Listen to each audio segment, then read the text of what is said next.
Hi guys, 18dap here and welcome to this match preview for the first game of December. It feels like it's been a long time since we've done this. Couple of weeks off, so let's get straight into this one. It's Doncaster Rovers versus Walsall at the Eco Power Stadium in League 2. Let's go.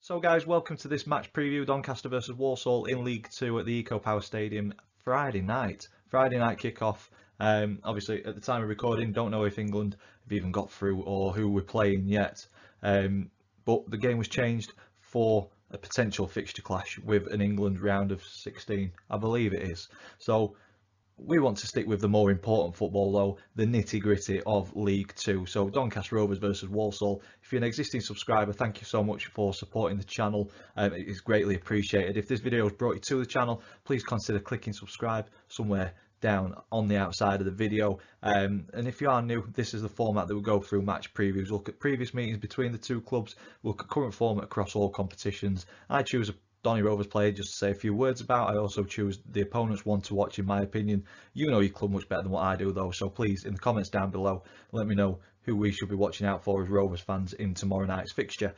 And then we finish the video off with three predictions. The predicted team lineup thanks to FanHub. Predictions League table, me and the family have got a little table running, so there's an update on that, and then the all important score prediction at the very end. So without further ado, let's get into previous meetings. Rovers and Walsall have faced off a total of 65 times in our history, and Walsall have come out on top for the majority of those with 32 wins, Rovers with 24, and we've only shared the spoils on 9 occasions, so don't expect a draw in this one, although we are relatively close in the table. Looking back at our last 5 fixtures, we go back to the 17-18 season in League 1, and Walsall had our number with a 3-0 win at the Keepmoat back then, and then a 4-2 win at their place as well. So not a good season for the Rovers against Walsall, but then we made amends the season after with a 4-1 victory away from home and a 3-1 victory at home. And then in 2021, it was a League Cup fixture, it was a 0-0 draw, which Rovers came out on top 4-3 on penalties. So not much to separate us in the last 5 fixtures compared to our main history where Walsall have had the better. So who knows? That 9 draws could become 10. You'll have to wait and see for my score prediction at the very end. Current form does tell a slightly different story though. Let's have a look at that. Our last 5, Rovers lost 1, lost 1, lost. So hopefully that pattern continues and it'll be a win tomorrow night. Walsall on the other hand come into this one with, well, unbeaten in their last 5 with 2 wins, a draw sandwiched in between another 2 wins. Rovers, we missed out on the opportunity to go 3 wins on the bounce in the league at struggling Colchester almost 2 weeks ago now. It seems much longer than that since we played, and I think it probably feels like that because I've not created that much content with it being 2 away games in November. It was just a couple of match previews and that was it, so looking forward to getting down to the ground and giving you guys a match day vlog tomorrow night. But onto the Colchester game, there were some chances at the start for the Rovers which were not taken and they were duly punished just before the break, and then after the break in the second half, 2 more superb strikes, 3 excellent strikes that I don't think Colchester will score many like it again all season.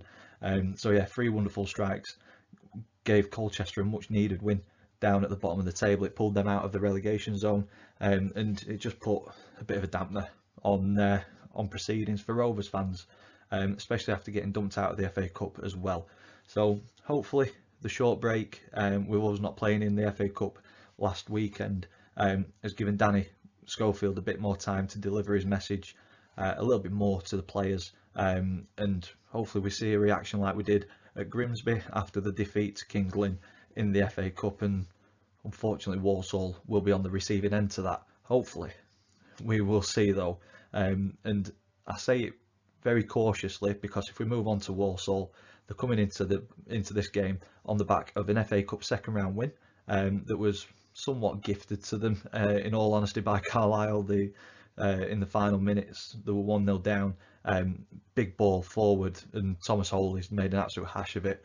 Andy Williams is on hand to just slot it into an open net, and then a good bit of football. It just seemed like Carlisle lost Reds a little bit towards the end of that game, and Walsall turned it around to win 2-1.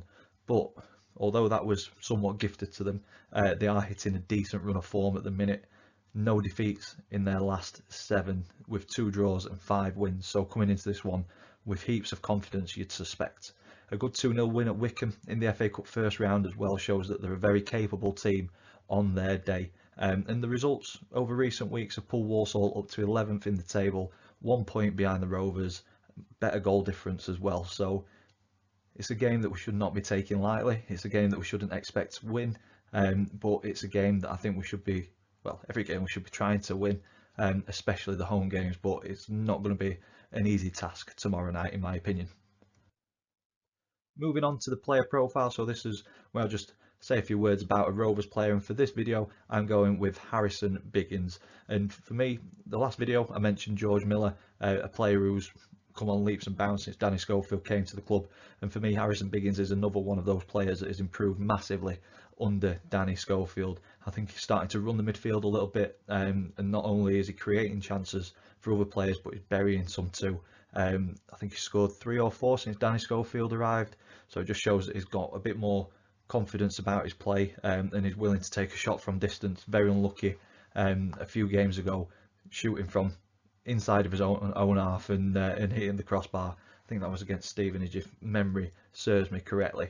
But yeah, hopefully see more progress with Harrison, and he could be the replacement for Whiteman that we've been searching for. Still a long way to go to get up to the levels of Ben Whiteman, but I can see him more close, filling that gap for sure. And like I say, not scared to have a go, which is always nice, and it keeps you on the edge of your seat as a fan. So Harrison Biggins, potentially one to watch for Walsall fans in a Rovers shirt tomorrow night. Moving on to my opinion of the one to watch for Walsall. As I said at the start of the video, you know your club much better than what I do, so please in the comments down below let me know if you think there should be somebody else we should be wary of as Rovers fans. But I've gone with a fairly obvious option. It is Danny Johnson, 29 years old, on loan from Mansfield this season, centre forward, 24 appearances, 12 goals and 2 assists. He's Walsall's leading goal scorer, 10 of those in the league, so definitely one to watch. Left-footed, he's got an absolute hammer of a left foot. We need to keep him basically on his right, but you never know. He can still deliver with that foot as well. So I think our defence will have plenty to think about with Danny Johnson up front. But I think if we can potentially keep him quiet, who knows, the points we may keep at the Eco Power Stadium. But yeah, for me, the one to watch tomorrow night in a Walsall shirt is Danny Johnson. Onto the predicted team lineup. So this is thanks to FanHub. If you've not downloaded the app yet, please go ahead and do so. Plenty of features to get your team stuck into. There's a couple of little bits for the World Cup on there as well. I use it to predict my team lineup and hopefully get a free beer if you get 11 out of 11. And this is what I'm going with for tomorrow night's fixture. Unchanged from my last prediction. Mitchell in goal. I think the setup will be the same. Danny seems to be pretty set on a 3-4-3. /5-4-1, depending if we're under the cosh or not. So I'm going with the back 3 of Williams, Anderson and Long, wing backs of Noyle and Maxwell, a midfield 2 of Harrison Biggins and Ben Close, with Molyneux and Hurst a little bit further forward, supporting George Miller up top. That's my predicted lineup for tomorrow night's fixture. Hopefully it's a lineup, if it is chosen, that can get us 3 points. Moving on to the Predictions League table, so if you're new to this, me and the family predict the scoreline for every league game this season. If we get the scoreline spot on, we get 3 points. If we get the outcome of the game right but not the scoreline, we get 1 point. If we get completely wrong, we get no points. And there was confidence in our family against Colchester. I think there was confidence in all of the Rovers family. Against Colchester, it was misplaced confidence because we got beat. All of us lot went with wins, so no change in the table. Max is still leading on 16 points, Chris in second on 13, Dad in third on 11, and I am still footing the table on 9 points. But hopefully this prediction gets me into double figures. So that takes me on to my score prediction, and as I said, I think it's going to be a tough game. Walsall coming into this one on the back of a decent run of fixtures, a decent run of form, decent run of results, and they'll be full of confidence. We're very inconsistent, hit and miss, but it's been hit, miss, hit, miss. Hopefully this one's a hit. I'm going with a hit. I'm going with a 2-1 win to the Rovers.